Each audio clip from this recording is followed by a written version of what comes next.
that the cutoff is acceptable. So I'm going to begin with that here soon.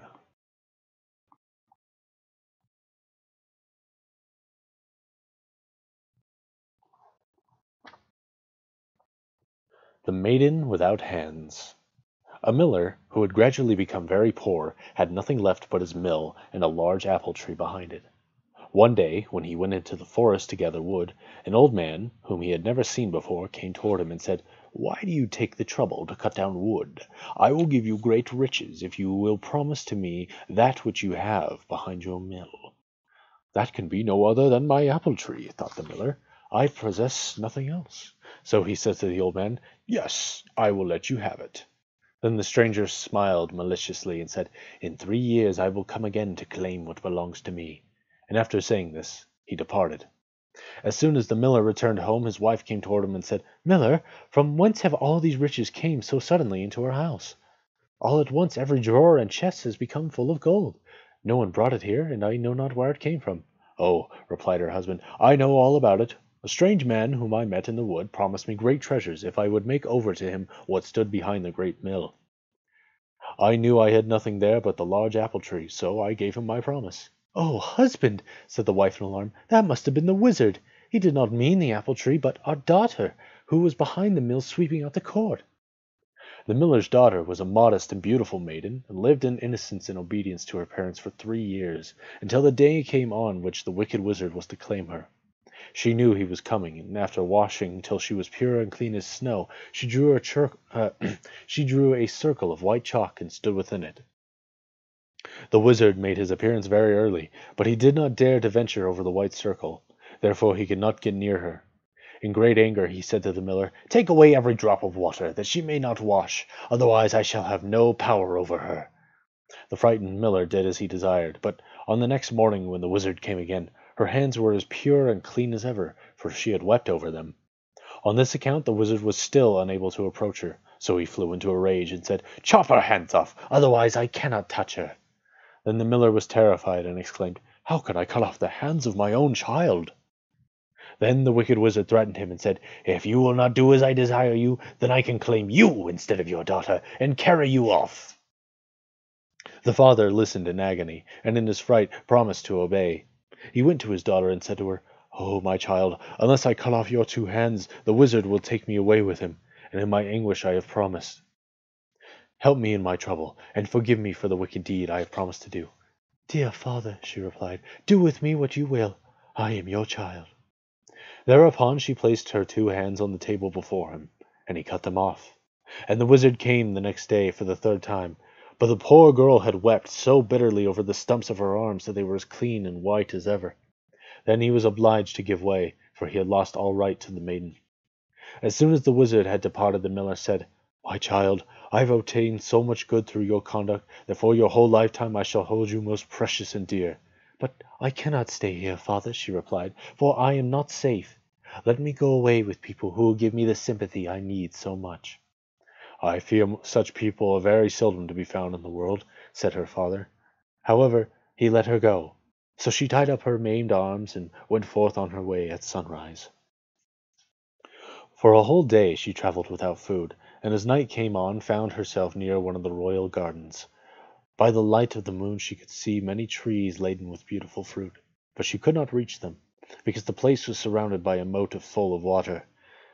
She had been without a morsel to eat the whole day, and her hunger was so great that she could not help crying out, "Oh, if I were only able to get some of that delicious fruit!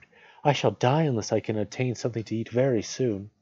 Then she knelt down and prayed for help, and while she prayed, a guardian fairy appeared and made a channel in the water, so that she was able to pass through on dry ground.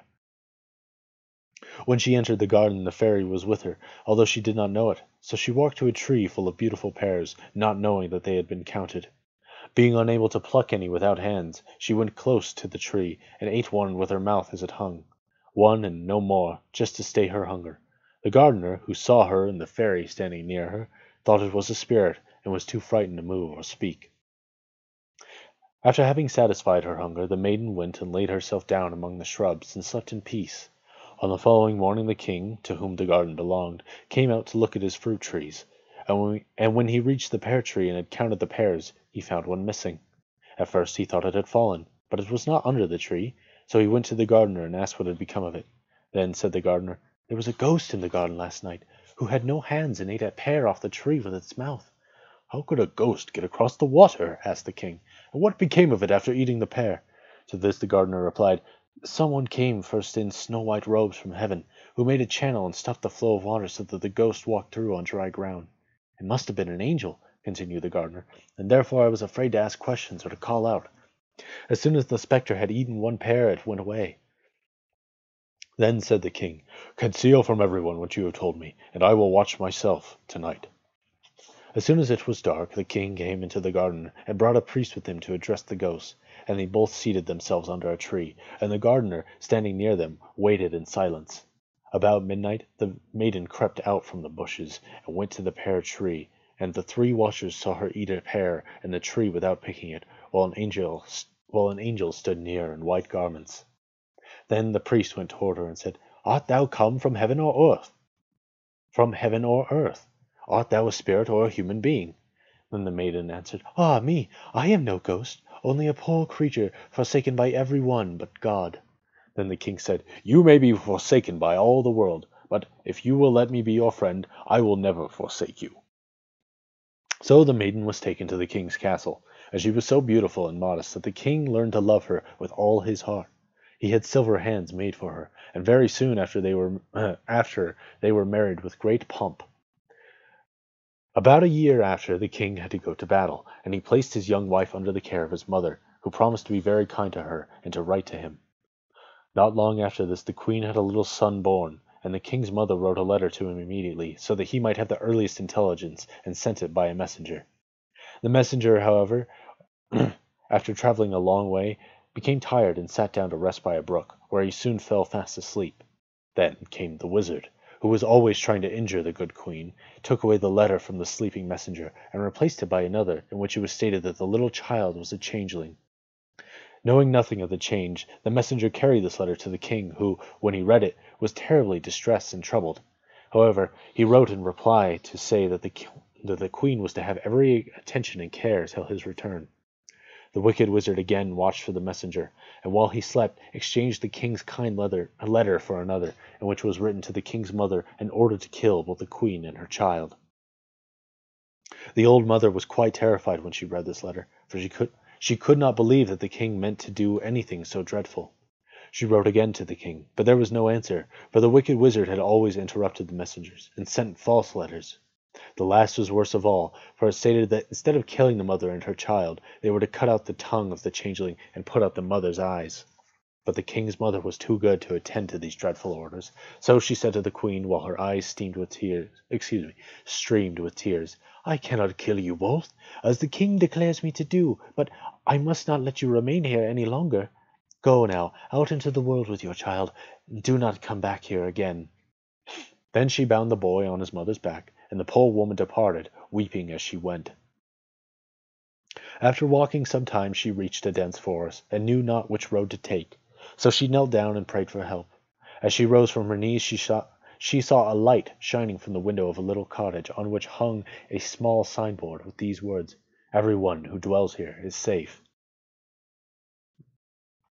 Out of the cottage stepped a maiden dressed in snowy garments, and said, "Welcome, queen wife," and led her in.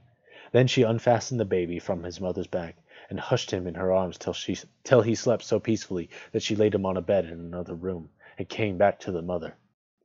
The poor woman looked at her earnestly and said, "How did you know I was a queen?" The white maiden replied, "I am a good fairy, sent to take care of you and your child." So she remained in that cottage for many years, and was very happy, and so pious and good that her hands, which had been cut off, were allowed to grow again, and the little boy became her great comfort. Not long after she had been sent away from the castle, the king returned, and immediately asked to see his wife and child. Then this old mother began to weep, and said, "You wicked man! How can you ask me for your wife and child, when you wrote me such dreadful letters, and told me to kill two such innocent beings?" The king, in distress, asked her what she meant, and she showed him the letters she had received, which were changed by the dreadful wizard. Then the king began to weep so bitterly for his wife and child that the old woman pitied him, and said, "Do not be so unhappy. They still live. I could not kill them, but your wife and child are gone into the wide world, never to come back for fear of your anger." Then the king said, "I will go into the ends of the earth to find them, and I will neither eat nor drink till I find my dear wife, even if I should die of hunger." Thereupon the king started on his expedition, traveling over rocks and valleys, over mountains and highways for 7 long years. But he found her not, and he thought she was starved to death, and that he should never see her again. He neither ate nor drank during the whole time of earthly food, but heaven sent him help. At last he arrived at a large forest, and found a little cottage with a signboard and the words on it, "Everyone who dwells here is safe."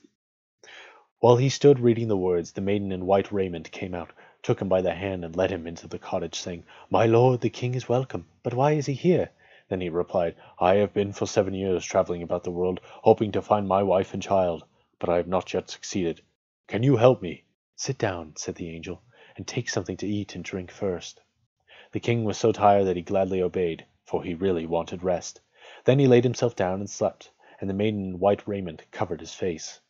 Then she went into an inner chamber where the queen sat with her little son, whom she had named Pain Bringer, and said to her, "Go out together into the other chamber. Your husband is come." The poor queen went out, but still sorrowfully, for she remembered the cruel letters his mother had received, and knew not that he still loved her. Just as she entered the room, the covering fell off his face, and she told her little son to replace it. The boy went forward and laid the cloth gently over the face of the strange man.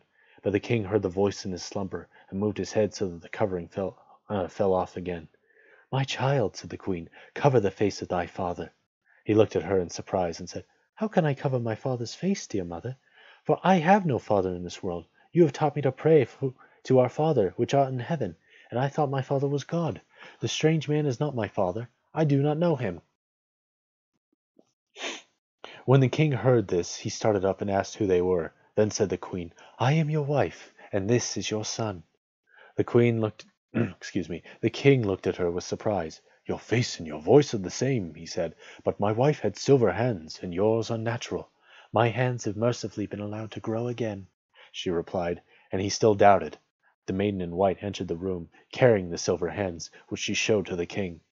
Then he saw at once that this was indeed his dear lost wife, and his own little son, and he embraced them full of joy, exclaiming, "Now has a heavy stone fallen from my heart."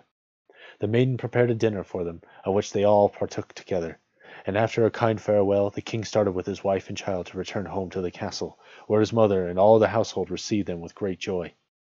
A second marriage feast was prepared, and the happiness of their latter days made amends for all they had suffered through the wicked demon who caused them so much pain and trouble.